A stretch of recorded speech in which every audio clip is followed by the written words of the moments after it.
which is always really exciting to see. And we'll get to see it highlighted pretty nicely on this first map. But yeah, they're gonna need to pull something really strong out and make a good dent in this series initially. But let's take a look at the pistol here. I'm expecting a fast tunnels push. Actually, it looks like they're switching it up here, Waves, and that's quite nice to see. A new adaptation. Looks like they want to push outdoors instead this time. Vanessa's holding the line and waiting. Ooh, not gonna take anything from that. Just gonna fall back, wait for her team. A lot of information there, though, seeing all of those players. Scrap a little bit wary, peeking this angle. Gonna slowly make it on over with the CT smoke just to make it a little bit safer for these Ts. And all of FlyQuest is already here. All of FlyQuest is here. This is going to be a hard one to crack. Ooh. Yeah, this is going to be a difficult one. Emmy, the first up, isn't quite going to be able to adjust in time. Vanessa's going to go down as well, isolating the fights here. There we go. Headshots are found. BB is able to find at least one, but Olia with this nice cross, able to try and get a little bit of damage, but FlyQuest able to even it out. Oh my gosh, Sakura with a nice tap and down to sckrafft to help him out. Goosebeard just on the other side of ramp, cannot find a head. And there we go, Waves find pistol, and that's a great way to set them up here. Dust2. This is a little bit of a wonky map for them, as we've discussed previously. So that's going to be a good way to get your start here. Yeah, it is going to be a very nice way for them to start here. Interested to see how FlyQuest are looking to adapt to this. They didn't really get much in the way of picks. It looks like Marine might need a little bit of a reconnect there. But hopefully we'll get that sorted super quickly. Now, I'm thinking... Oh, they're dropping one by one flies. they drop. They're dropping like flies. Yes, they are. Do you have any fun facts about any of these teams while we're waiting for You know what? tag? I do have a fun fact. You said that so perfectly. A fun fact about Waves here is I spoke to Olia a little bit before the season started. So do you want to know what they did during their off season as like a team bonding, like getting everyone together on the same wavelength? Do you know what they did? You know, I would love to know, Infinity. Please tell me. They played Repo. I believe they played copious amounts of Repo, which I'll admit I'm guilty of too. But that was their sort of their signature move to get everybody thinking on the same page. And I really like it. I'm looking forward to it as well. And then another little fun fact is that the energy of the team and the positivity really is going to come from Bezdaria. It's a player that we haven't necessarily talked too much about on that side of things. Is Bezdaria is a player who I've rated quite highly.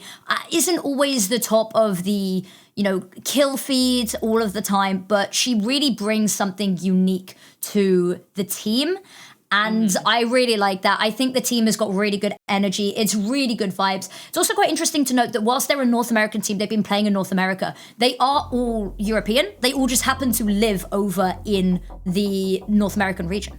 And I think that was what they wanted when they created Lumen last season, is that they all wanted to be able to speak Russian on the server. So they all speak Russian together. Can you imagine Russian Repo? That would be insane. I love Repo. I love that game, but I get like so tilted when I'm like playing with my friends and my boyfriend.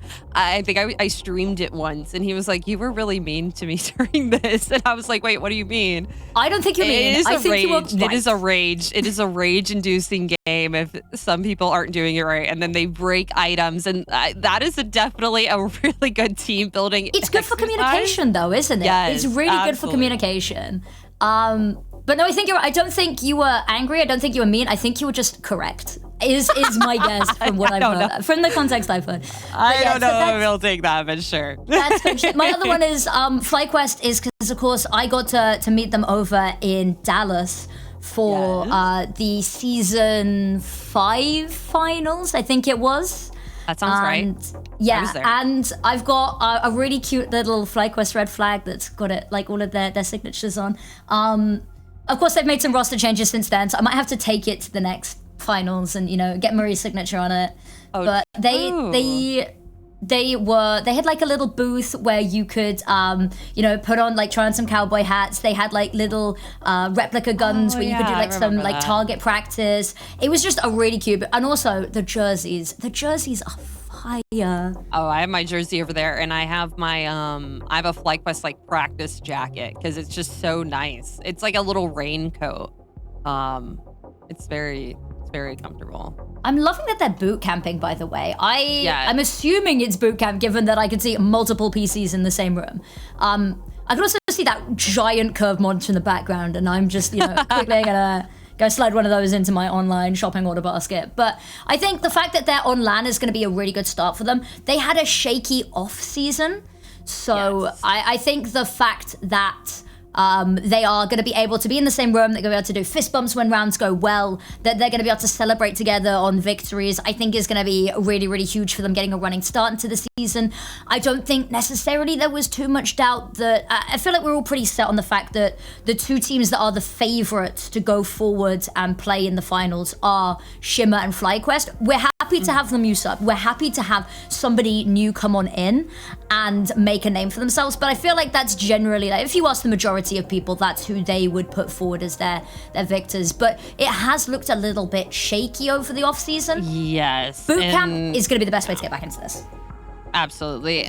They're also in advanced. They're in ESL Advanced. So every week, on top of ESL Impact, this next upcoming season, they're going to have to play 2 best of 3s on top of ESL Impact, on top of scrims, and top of ECL Cups, on top of other VRS games if they get invited, if they're going. It's just a lot more is being asked of ESL Impact players, which I love. That great. Just gives them more opportunities, but that also makes them have to decide what's important, whether they need to be doing, what is most worth their time, if it is VRS or if it is getting ESL Impact stats down, and we're just gonna have to see how it goes through the season. But I feel like the stamina is definitely gonna be coming into play at some point here. Yeah, and I think another really interesting thing to highlight are the ESL Challenger League NA Cups. Is humble brag. We know you guys. Most of you are NA guys. So come in. We're gonna level with you. We're a little bit biased, and proof that we're the best region is that we've got the most teams from ESL Impact competing in those ECL Cups. I think there were 4 North American ESL Impact teams in at least the first cup. It was Nocturnal, Ghost, Shimmer, and FlyQuest, which, humble brag. It shows that the region's doing really well. And I think the health of the region's looking really good. I think Shimmer doing so well in the last season, making that grand finals, has really reinvigorated a region that I think at a lot of times felt like the underdogs, felt like maybe they were lagging behind a little bit. They had a team from their region go forth, do so well, and I think everyone is super fired up now to be, punching up, going for the top, and really showing what they're made of. Everyone has come in with such a fire lit under them this season. Absolutely. And just an update on the other game that is going on, the X Legacy Lotus versus Shimmer, currently 4-3. Pretty Shimmer close, before. actually. Yeah. That's pretty close. Is it Legacy Lotus's? Well, sorry, X Legacy Lotus's map pick first, though. So little caveat there, but they're keeping it humble. Keeping it humble. Keeping it chill. Always good. Keeping it one honey. Ooh, I think we might be back into game. Oh yay! You're tired of me podcasting. The double A. I'm tired of me having to say one honey on broadcast. Well, one honey it's okay. Emoji. Well, we talked about this. This is Olia's signature early round position. There we go. We're going to forward the utility to allow her teammates to progress. sckrafft waiting there. It's an absolutely immaculate flashbang. Goose Breeder with the first, and now Sakura is pulled back immediately by the sheer numbers. They're just going to mow them down, shooting fish in a barrel. And Emmy, still alive, is going to pick up a weapon and is far enough removed from the action. She's got a little bit of something to work with here. I've seen FlyQuest do crazier things with a full USP round, so maybe some upgraded pistols helped them out there at the start. Just a Mac 10 for Ebby. Maybe there's a kit. No, it doesn't look like a kit, but actually going to be able to upgrade to a Galil here. And honestly, might as well go ahead and try and win this. And they're kind of giving that for free. Kira goes down, not knowing where Emmy is. And this could be a FlyQuest round here. Sakura doesn't run away. Just to run away, and now the smoke is faded. The visibility's there. Oh, the timing. Just missed it. Perfectly done here. From Sakura just turning and running when needed. Still a 1v1. Emmy with full health. This is going to be a hard one to keep the bomb planted. Well, on the plus side, there's bought a little bit of time to work with. We said there was no kit available. They came into this as a full eco, but low HP now. Sakura got really damaged in that initial fight, and Emmy's got a real chance here. There's a smoke available for her to isolate a single angle. Sakura, though, HE and Flash needs to be careful with when she uses this, though. The footsteps being heard, and Sakura is waiting. It's way closer than it ever should have been, but it is a conversion nonetheless. Okay, conversion. The money is still not where Waves would want after another round win here. I mean, at least they were able to get that win. Sakura with a nice clutch. Just a lot of kills that did not need to happen, unfortunately. Yeah, this is one of the things that I noted is that on that T side, they can be quite caught off guard by pacey CT pushes. So that's going to be something that teams could really exploit against them. Ooh. And talking of, aggressive utility is on the dossier for things that they are vulnerable to as well. That's a Goose Feeder special there with that nade. We'll have some stats later in the season. Vanessa gonna get pressured here. Low health, able to find one. Trade comes through. Goose Feeder through the door, not able to find a target. And oh my gosh, FlyQuest is just falling. Bombs planted. They have to save here. Escape. They have an op. They have the M4. Like, you got to save this into the next round. You cannot retake that site. Yeah, it's a difficult one. This is a nice set piece that they like to run. I talked about how Olia likes to peek mid every single round. The one exception is when they head B, is they've got this set piece where Olia will throw a smoke for doors. They'll HE, the close right-hand side, they'll burst out. Now, where they could have really exploited here is that the later part of that setup is they send in a Molotov deep towards construction. They managed to stall them long enough that that couldn't go out and they could allow rotates to come on through. But the issue is they just weren't able to, they were just getting picked off too quickly. They stalled them without finding the necessary picks. But there's the nice little B setup. Won't probably see them use it again for a little bit because they don't want to overuse it. They like to space it out so that they don't let the opponents get too comfortable with what they are running. But I would expect maybe at least once more later in the half, we'll see that sort of set piece run again. Kind of forcing around this op and rifle here. Goose Breeder just sticking with the USP. Hoping Marie can get something done here with an M4. Has been able to do something. Emmy getting very aggressive here in tons. Is at least in tandem working here with a Vanessa with a 5-7. Very well fine by Zarya, but it's gonna sneak off just before anything. Nice shot from Maria. Flash is going to disrupt the second kill, and that trade is found. sckrafft is through the door. As long as trying to get taken, Flash is going to slow them down as they set up some util here. Yeah, set up the util indeed. Smoke goes out. They're going to have to start moving off the back of it because FlyQuest, a team that don't really take too much heavy early mid control, but now that they've got a little bit of time to work with, they'll go and clear it out, and they've not spotted anyone. The longer they wait, the harder it's going to be, especially with Vanessa so far pushed out into tunnels. She's got all the information in the world that there's absolutely nobody B, nobody mid, and that means her whole team can just reinforce A. Exactly. They are taking a lot of time to come up long, and are they trying to think that this is them faking? But Goose Speeder with a nice support flash could disrupt a lot of what Waves wants to do here. Molly comes out. Ooh, how much of them are going to have to move? That damage is insane. At least BB's able to find one before she goes. Emmy with a couple of shots throwing over. Goose Speeder through the smoke, not able to find anything, and bomb gets planted. The CTs, they're just stuck on Cat as smoke is keeping them away from the site, and they just gotta save again. An entire op is on the line, and that's just a lot. sckrafft is on it tonight. Holy. I mean, sckrafft, a player that we could always on sing the praises of, is absolutely incredible. Especially recently, she's had some really, really good starts. She likes to play that sort of top mid position to let everyone else push into tunnels. So what she's able to do is she's able to catch when FlyQuest do these very signature, very fast, pacey pushes. sckrafft is always going to be the one to catch those, and she's got huge multi-kill potential. So the last time that they played against each other in the previous, I think, Waves was able to get a map off of FlyQuest. I think they were. I mean, Lumen came third overall. They really impressed a lot of people. Yeah, and it was Dust2. It was Dust2. It was Dust2. Ooh. Yeah, they went overtime on Anubis, 19-15. Dust2, Lumen won 13-11. Then Mirage was FlyQuest 13-2. I remember that FlyQuest because the map. 13-11, and I was like, this is way closer than anyone expected it to be. Yeah, but FlyQuest, I think everyone can agree, FlyQuest, it felt like a little bit of an off-season for them during the regular season. And then they got to the finals and they did really well, actually. Yes. But the online stage felt a little haphazard. But again, that was Marie being away for a lot of it. And Emmy setting up her op skills, etc. Okay, Vanessa.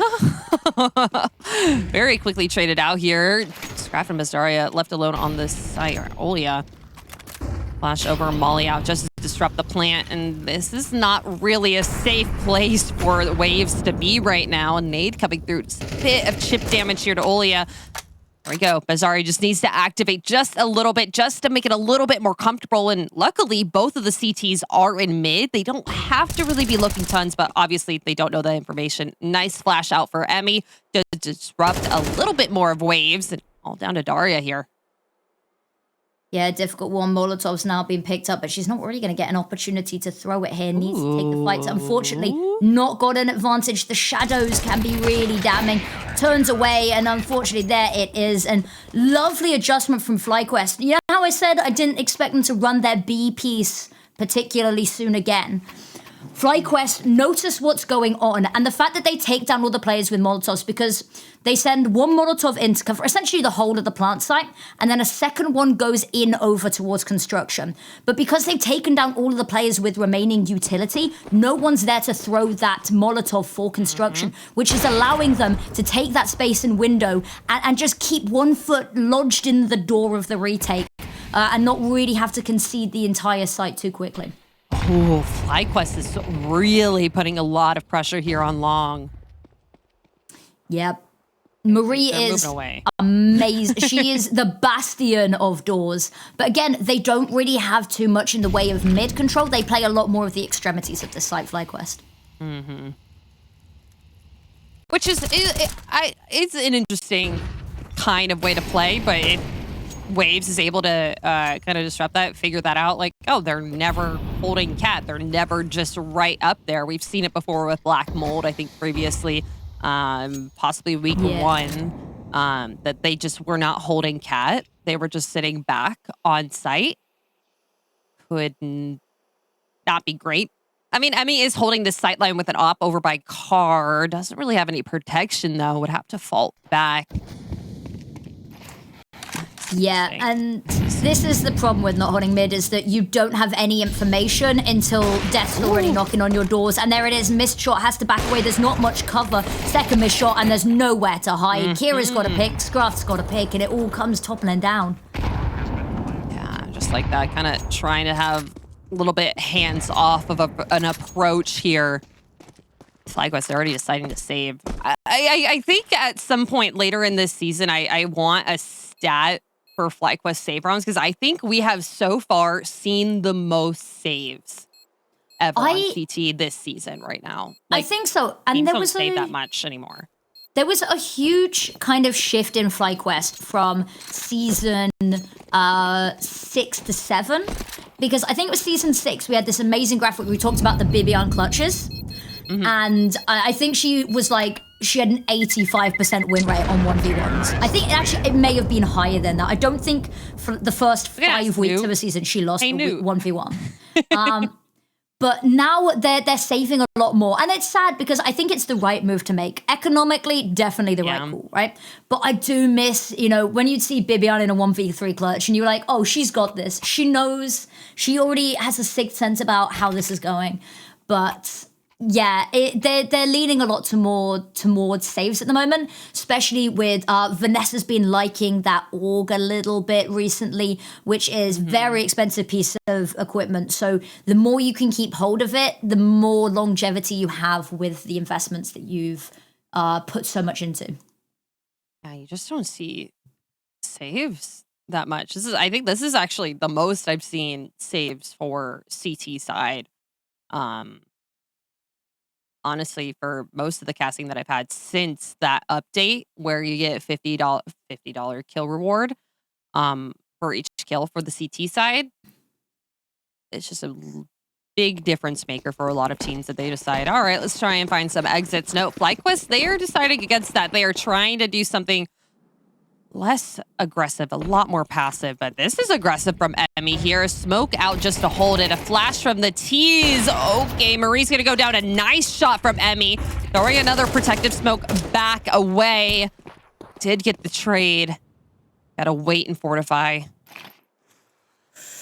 Bezdaria loves to take this tunnel's control, and it means that she can cut up the rotates as well. It gives her team a pivot point as well in the map to work with. Olia now going to have a little bit of a look. We talked about her mid-rounding as the opening picks aren't amazing, but she wins fights like that, and then Bezdaria can activate if needs be. Bibian in so much danger, whether she knows it yet or not, gets the first. Ooh, rounding the corner, has to just avoid. Just manages to hit the wall, will not be saved. And now Goosebreeder Emmy might just be a call to save once more. HE to blow open the smoke. Emmy's got a wide open line of sight. Sitting ducks for the picking, but they've lost the sight. 2v2 though, I think they're hungry for it. They've saved enough. They just want rounds on the board. They have the lick for it right here. Molly just to disrupt it, to keep them away, and another smoke. Here in Oya haven't been making too much noise except just for this round this time. Emmy retaking with his off, jumping in. Olia's gonna find that first shot and the second. That's what we needed. That's what you were talking about, that mid-round. And honestly, kind of a clutch. That's gonna make your stats go up on my spreadsheet. It is. We're big fans of spreadsheets here, aren't we? You know, Nuke's got a spreadsheet. I've got a little veto spreadsheet. But earlier we talked about the mid-rounding, Case and Point. The opening picks, again, we said she's not winning them, but she's not losing them. And that means that she's alive for later in the round where she really does find her footing. She works a lot better when her back's against the wall. And their post-plant stats are usually really good for waves. They like, once they can get sort of an established position, they're very hard to weasel out. You really have to try and beat them in the early round. Absolutely. Want to see a change from FlyQuest, and I think that will only come after a save round here. They're just going to stick to their guns. Having another player here on long just to support Marie, I think is great, but so much utility on waves. This is a very easily flashed out position, and okay, the flash actually doesn't hit. The flash goes inside the doors and into the smoke, so Marie is able to find two there. Sckrafft and Kira down for the count, but it looks like waves kind of wants to fight here. Yeah, the bomb dropped on the side. The doors. Oh, that's not good. That is not good. That flashbang hits. Both of them are fully blind, and they swing out there and they win the fight. And that's what we've been seeing a lot. Is I'd love to see Marie occasionally a little bit more play over towards the pit, right? And that means that she doesn't necessarily always need another play. She's not susceptible to the flashes, but because the flash doesn't go deep enough, they think it has though. It's the allure. Now they can activate Marie again, fully flash, but Goose playing slightly further back, available to help on out. The Molotov doesn't quite spread, and they've called Emmy on over to help. Only 25 seconds, so they know time so far on their side. All they have to do is just not let her find all of the picks. And with Vanessa on the other side of the map, this round is already done. It's just whether they want to try and hunt this last kill. Olia wins this. 1v5. Let's go.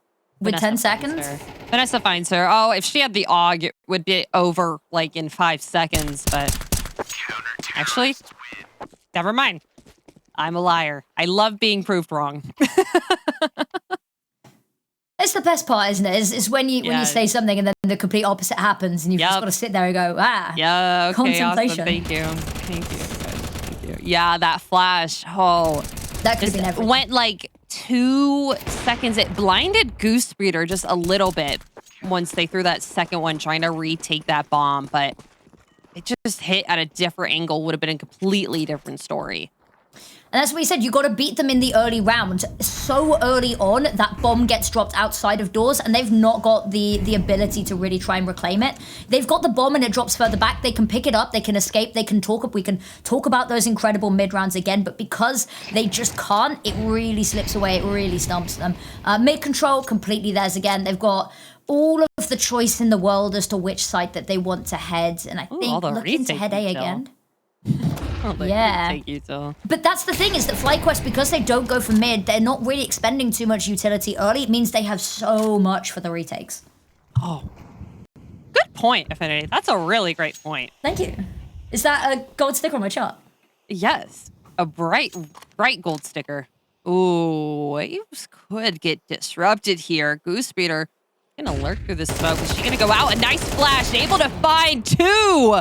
That is a big one, and the bomb, just like that, they go down, and that's exactly what we were talking about. Molly out, Goose is able to find 1 more, does get traded, trying to reload, but Emmy is there for the last, and FlyQuest have started to find the formula. Not necessarily aggressive, just finding the slips and cracks that are needed in Waves' playbook here, and just taking the bomb away from them. We talked about the utility being safe from the early round because they haven't been expending it early round. And that means that when that bomb gets dropped, there's no smokes available, but they have a bunch of Molotovs. And because Wave's so eager to try get the bomb back, they just run on through it. That means that even though Goose is, dies reloading, she still feels like that she's got that window of security a little bit, and it can call backup over. And it means that any player that does retrieve the bomb is so wounded afterwards that they're not really too much of a threat, that the rest of the team, all it takes is a stray bullet from the sidearm to deal with them. Affinity, you're so smart. I appreciate that. Thank you. You're so smart. So are you. Your analysis is so good. So you're gonna make me blush. I'm like, yeah, she's right.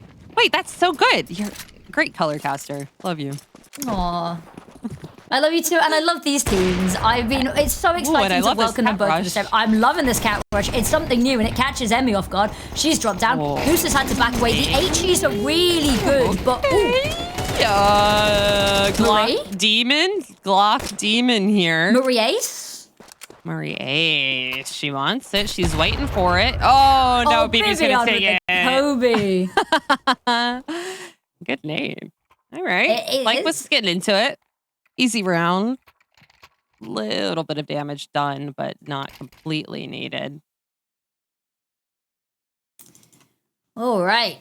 Now, round number 11, we're closing in on that halfway mark. No AWP available for Waves, and I don't think we'll see it again for the rest of this half. Money's not in a great way, so we're going to have to see Olia wielding the rifles instead. Still looking for that early mid-fight, sending in that utility, which, to be honest with you, may not even necessarily be needed. Nobody's even anywhere near doors. They established that early tunnels control, looking like they want to pivot over towards A. This is their usual A setup.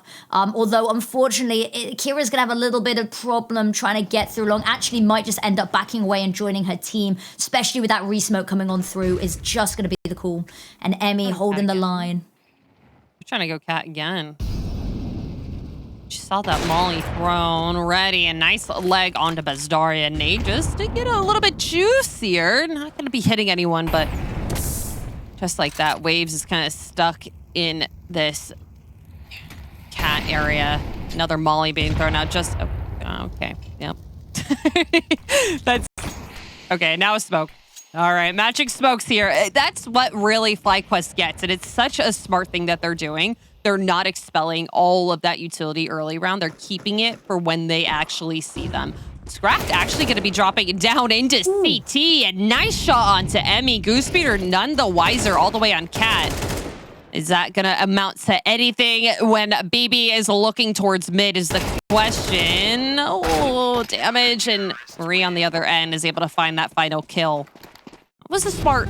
that was interesting from sckrafft. I really like that. Yeah, and I think we talked about a way to beat a team like wwaves is to have a really strong early round. They get caught off guard. Alternatively, if you can save so much utility that you can completely shut down any attempt in a mid round, that is also seemingly a very viable alternative there as well. Although that round, Bibion, a lot of those just dry swings, and at some point it becomes a numbers advantage, doesn't it? You've got way more bullets than they have bodies. Oh. Good line. Thank you. I'm just gassing you up today. All right. I already appreciate Trying something different here from wwaves. Early, every single time that they try and go mid, they will have mid. Just depends on how they want to enter into the sites is going to be different. FlyQuest is only really throwing USL out towards long and over towards B tons and nothing in mid. So this is an easy, free area for them to grab. But once they get a little bit of a smell of the wave, a little bit of salty air, if you will, on some place, they throw a smoke, they make them wait, and then they pinch in other areas. Yeah, and it's going to have a lot of weight on Kira's shoulders. That smoke's going to be fading any second, just in time for her. She needs to win this pick because it'll distract Emmy as well, potentially. But they've already taken so much space as well. Emmy's firing on all cylinders. Goose Breeder hops on out. And the spray is amazing. And it's just Olia left. And she's able to get the bomb plant. Not too crazy. The money's not going to be able to brought into the next round, but does make the clock start to tick here for the CTs. It's going to try and isolate something. A leg from one side and cannot disrupt enough here to find that round. It's going to be a 6-6 half here. Looking pretty good from both sides. Counter-terrorists win.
Once we start, you know it.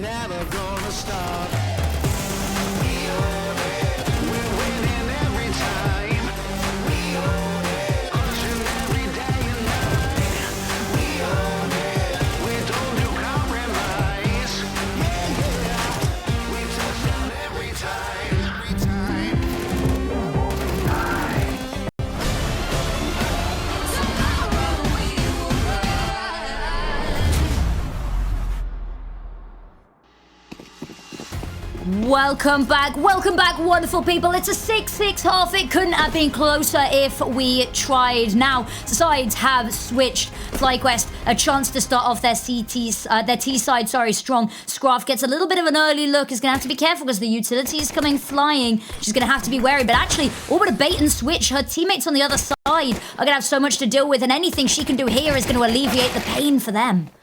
Ooh, pain. Maria is going to be throwing onto this B side bomb. Gonna get planted. Gonna have to be looking out for the CTs. They are very closely here. We have a player over in halls and in mid to cut off some rotates, but gotta retake this pretty quickly. Just a flash here for the T's. They have a kit, so they can actually take their time. Make their way then. Able to find a little bit of damage onto BB and a kill, actually. Ooh, okay, she's able to find two. Vanessa is helping it out, and okay, very quickly. That's going to be finish FlyQuest. Okay, something I'm excited here for FlyQuest. Now that they are on the T side, that's going to be obviously very different from the CT. Are they going aggressive, or are they still keeping that same ideal of like, we are not going to be really taking mid, or are they going to be taking mid? It's just going to be a lot of questions that I want to get answered here, because obviously from that view on that CT side, it is very different from what we've seen before on FlyQuest. Well, given that nobody has left their spawn, I'm guessing I'm going to have a second to tell you a little bit about it. Yay. They are definitely a little bit more proactive in the mid department during their T side. Something that we actually see quite a bit of is that when they do hit mid, Goose will head catwalk and Bibian will head tunnels, and they'll use that as their sort of pincer and their prong there. And it's a really strong combination. It means that Bibian provides a little bit of that further back support and can make sure that, you know, Goose isn't going to get attacked whilst she's trying to bend round the corner over towards short. So that's what we'll be expecting to see. They're definitely a little bit more active in mid during their T side. And you kind of have to be. You can't play the extremities to the same depth on this map, but we shall have to find out. I am quite interested though, and I'm actually really liking this from wwaves, is that they are evolving on this map. Yes. Is that usually the pistol round we see from them on that CT is they'll just rush like 4 players down mid. The fact that both their T side and CT side, they've shown us something different from what we've seen all of the previous times. This means that strat book is ever evolving, is ever deepening, and it means that they've got a little bit more that they can pull from. If they're running the same strat every time, they're going to be able to be countered. If they've got a variety of options, it's a lot harder to know what they're going to show up with in the day. It makes them just much more of a difficult and less predictable opponent, and that's what we want to see. And we see it a lot over the season, is teams evolving, those strat books getting better, these teams coming together more cohesively. And it's great that we're seeing wwaves sort of getting to that point already and evolving as it's only week 3. I like to evolve. Impact teams like to evolve. I was going to say, this is your 4th season? 1, 2, hold on. 1, 2, 3, 4. Yeah. Ooh. Yeah. And what would you say you've evolved most during your 4 seasons, Apples? I'm like an adult now.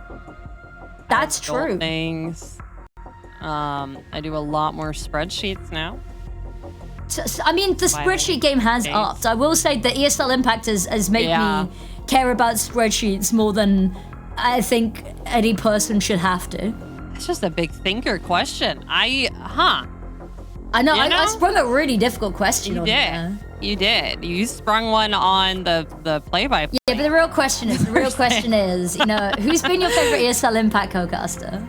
It's gonna be really embarrassing. You know, that's a really, I don't know, just someone who shares the same personality. Just go and say Newt. Say Newt. It's okay. I'll forgive you. I love Newt. We do love Newt. Newt, of course, in the background, our wonderful statistician. He's typing away. I'm typing away somewhere. I used to, every time that I would cast with Newt, I would always try and match the color of like my flannel sweatshirt with Newt's bow tie. I'd always ask him ahead of. We need to get ESL Impact bow ties, and I don't think we like don't. Neon green with like black stripes or something. Or I'd like purple. No, that's not the color of. Oh, that's okay. True. But we're not casting on Halloween this time around. I think the season finishes just slightly before, but we've had a couple of seasons where we have had Halloween casts, and I know I'm sad that we're not doing this time. Yeah, I think I casted FlyQuest RED like during their advanced season, like on Halloween night. Just because, you know, when you're a caster for Counter-Strike, are you getting invited to Halloween parties? No, Dude, I'm sitting here watching Counter-Strike. I missed my own university graduation to cast Counter-Strike. That's what? Genuine law. I missed my own university graduation to cast. Some would call it dedication. My mum would call it a really stupid idea. Well, you did it. Did you just not want to walk, or what was the cast? What was it? It was ESL Pro League qualifiers, actually. So that was quite fun. Valid. I'll be honest with you. Stages don't really, do it for me anymore. They were like, we want you to pay 100 quid to walk across a stage. And I was like, you had to pay? You had to pay? It's a long story. But okay. Like you know what? I love a cheeky, birthday cast, cheeky Halloween cast. I think I'm at a LAN this Halloween, which is amazing because I'm absolutely going to force everyone to do trick or treat on LAN. So that'll be fun. That's so cute. But we used to have, certain players. I dress up as Number K, the CS skin.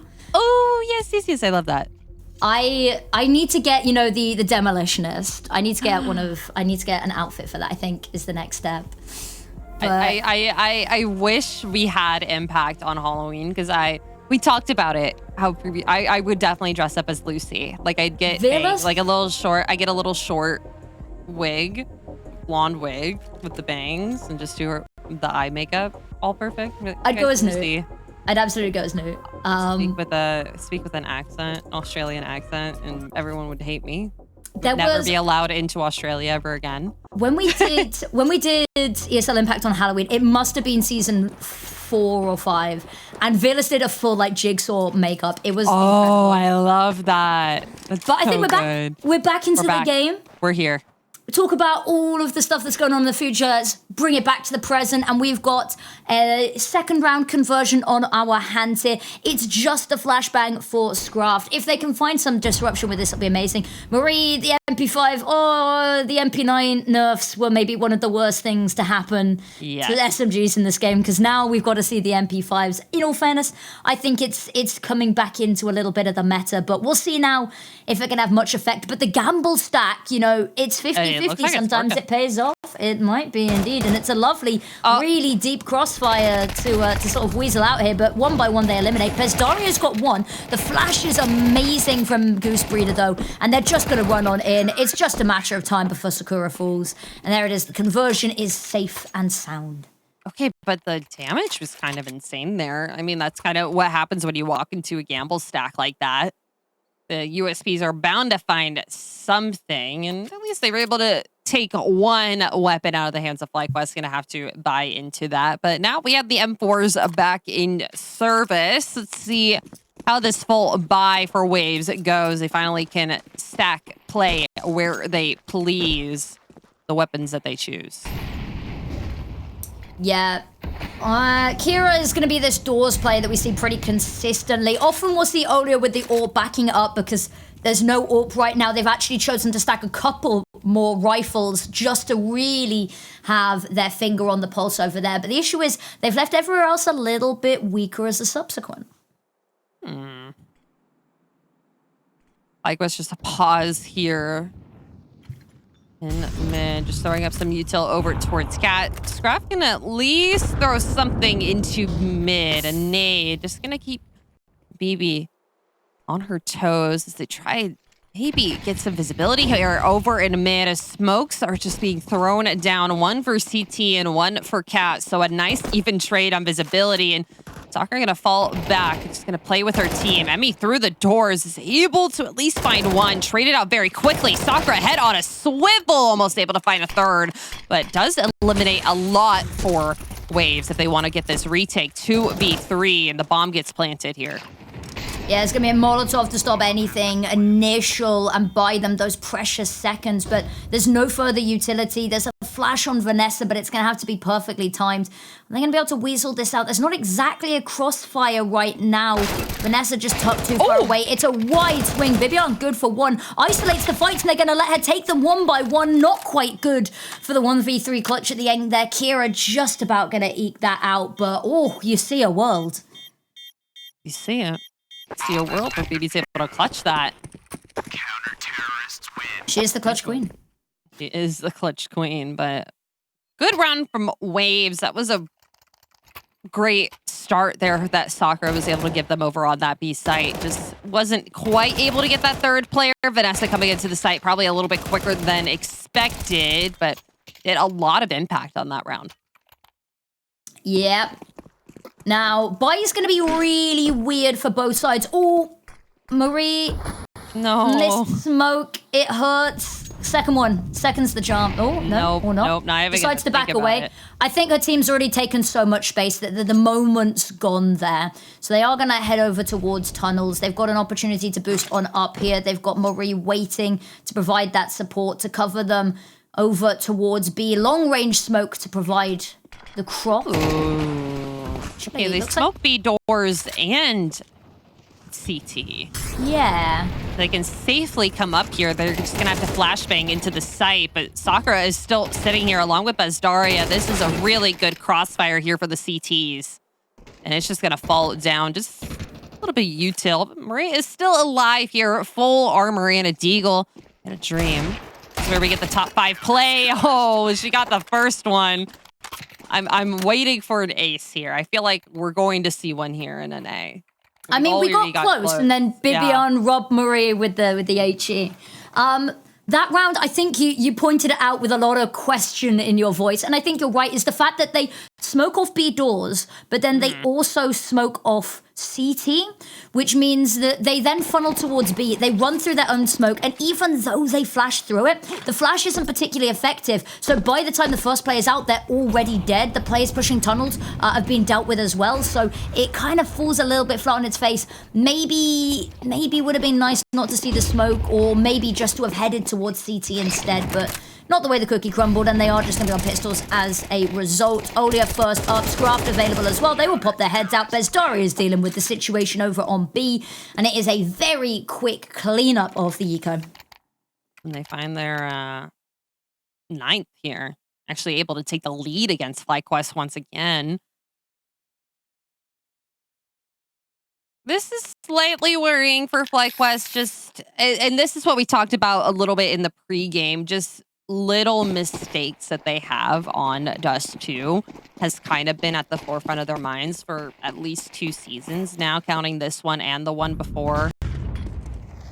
Now Olia already getting aggressive up in mid. This has not quite happened yet, so they can't expect her. Goose Speeder gonna go down to that. Some aggression, and I mean, it's there for the trade, but sckrafft is there too.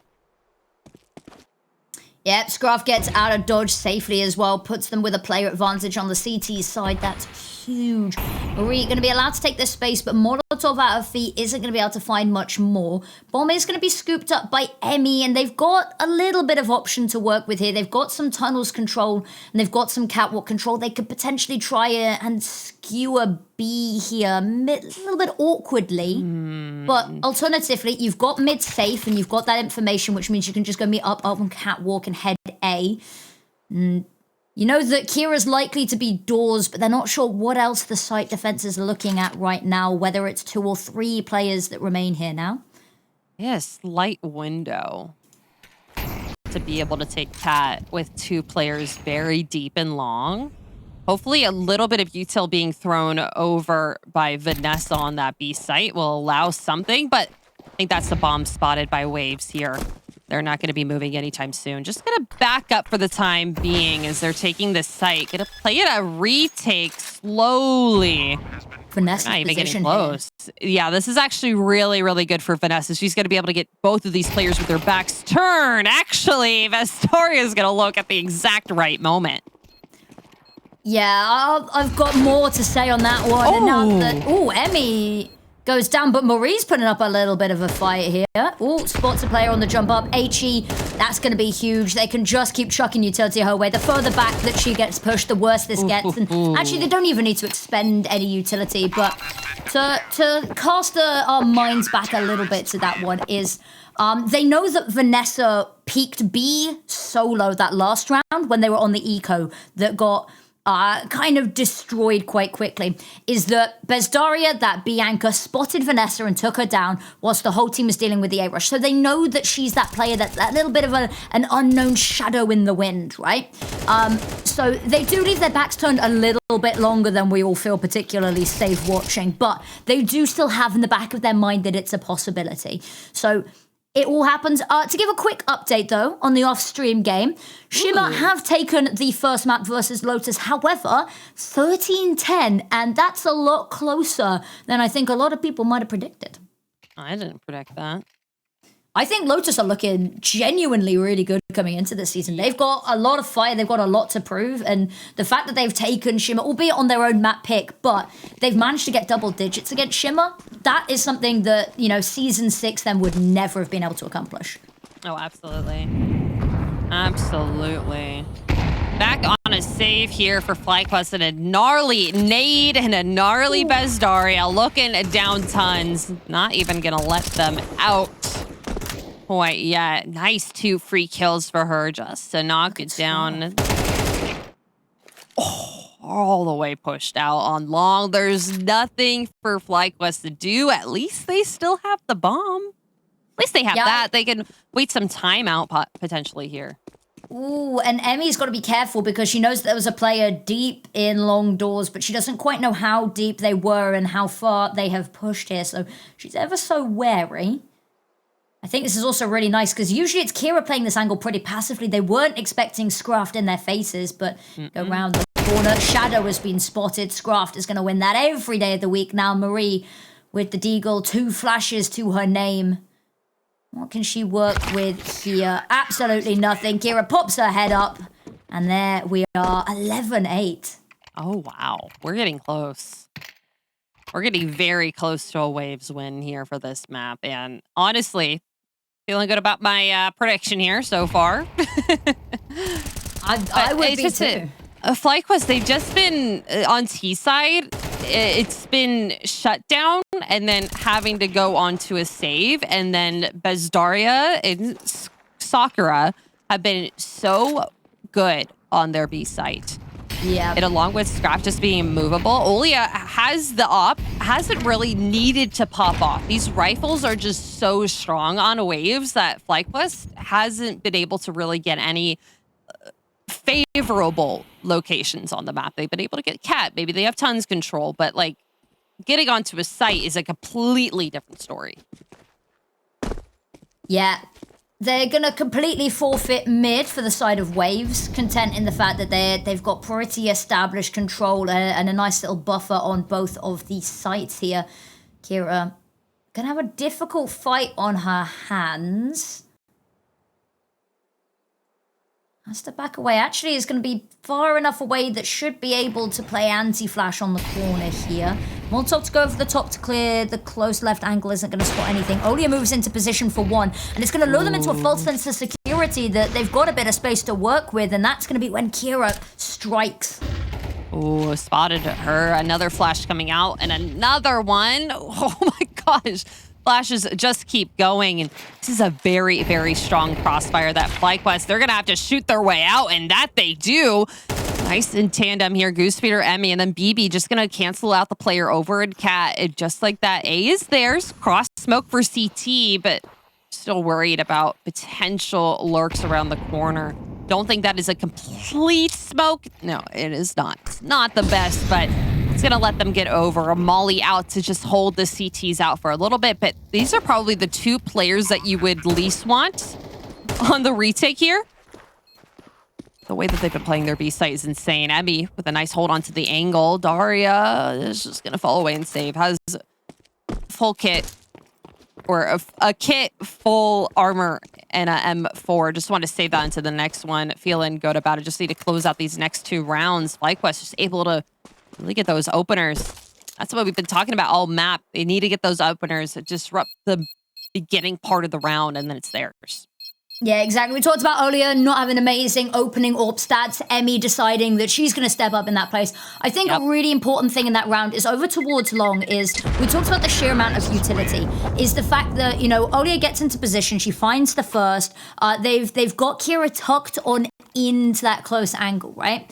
But they throw that utility to try give them a little bit of a break, to try, you know, extradite some of those players back into long to give them some safety. But the issue is that utility was meant to keep FlyQuest at bay. They don't decide to take that utility as an opportunity to be passive. They peek into it, and that's not what was expected. That utility was thrown to keep them at bay. So when they step forward, a little bit unexpected, they find the picks, and then they can just keep on pushing off the back of that. So the utility usage was great, but it wasn't respected by FlyQuest, and that's going to be where they thrive, is taking those confident duels and swings. Yeah. They have the opportunity to win out in the openings, and it's all about that confidence. And now we're starting to see a little bit more. We need to see it continue to build and keep that gap at least close, because we're getting very close to the end of the map. I think that round would have been completely different, though, if Kira was just a little bit more tucked in, just showed a little bit more patience as well, because I think she also had like 1 or 2 bullets from her gun shoot out. Oh, nasty, gnarly nade here from FlyQuest, or from wwaves, but FlyQuest, they just keep on going. Opening found from Olia somewhere else, but it's not going to be worth it. That B site is already theirs here. Molly's trading through, and they're still worried about players that's somewhere else. They want to just make sure that everything is in this site. Smoke's going down. FlyQuest have so much utility here just to hold them back from this retake, and Emmy's already at a very good spot here.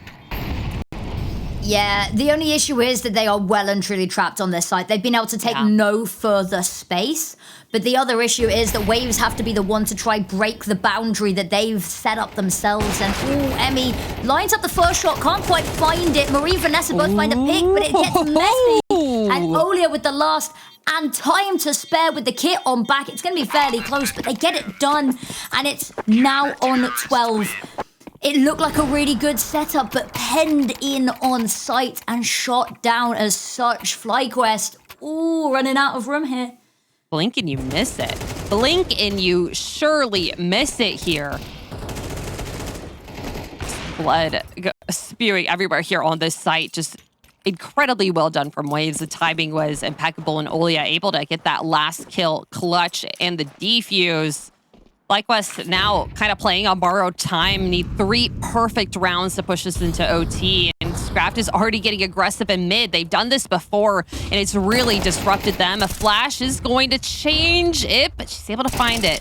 Goose Breeder, gonna go down as well. Another nade going through. At least they got 1 pick over in lower tons, but it's gonna be a hard one for Emmy and Vanessa to kind of get through.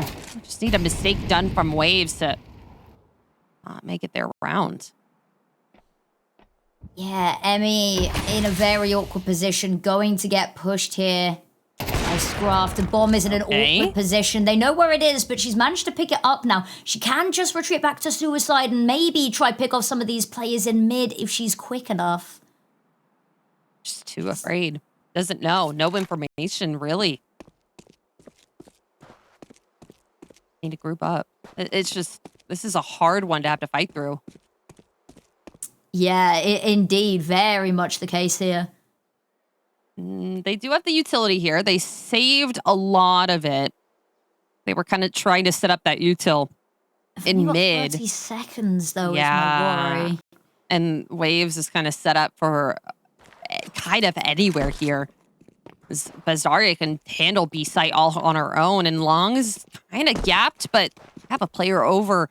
Olia is holding with the op, holding this corner. A flash could disrupt it, and one is going to be thrown. A smoke as well. A warding shot fired off, and they just need to try and cross and get some headshots, but Olia's too quick with it, and so is Kira.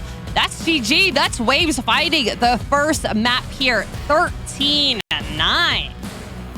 Whoa, it is a spicy map. We said that this map really felt like a win condition for the series victory for wwaves, seeing how the rest of the veto panned out. And they do in FlyQuest CLG Red was a was an Overpass team. Like, that was their map. They loved that map. Team.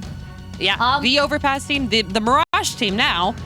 But talking about Mirage, I'm so excited for. FlyQuest RED have had amazing results on it recently. They've beaten Shimmer twice, including a 13-1. So if that doesn't give you a little bit of a preview as to what we're in for, then I don't know what will.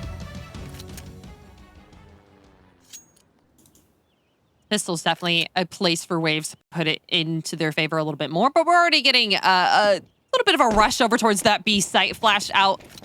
Olia is actually able to keep some of the distance down. A player in a mid's going to go down for FlyQuest, and the B site's theirs right now.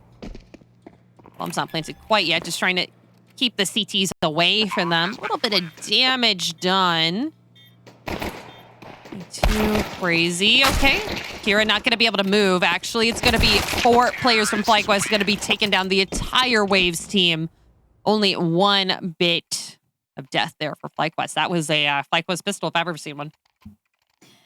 Yeah, and it's quite interesting because it's not been too unusual for us to see Waves actually triple stack that B site sometimes. Yeah. It's sort of 50-50 with them. But the issue is they just do not have a good track record with CT pistols. Even when they triple stack B and the T's rush B, it doesn't turn out well for them. But this is Waves. This is charted territory for them. They kind of know what's happening. Usually we'd see someone boosted into ladder on their conversion after losing. But actually, it looks like they've stacked A this time, and it's a perfect read. They must have been doing their homework here. Molotov is going to force them off of that angle.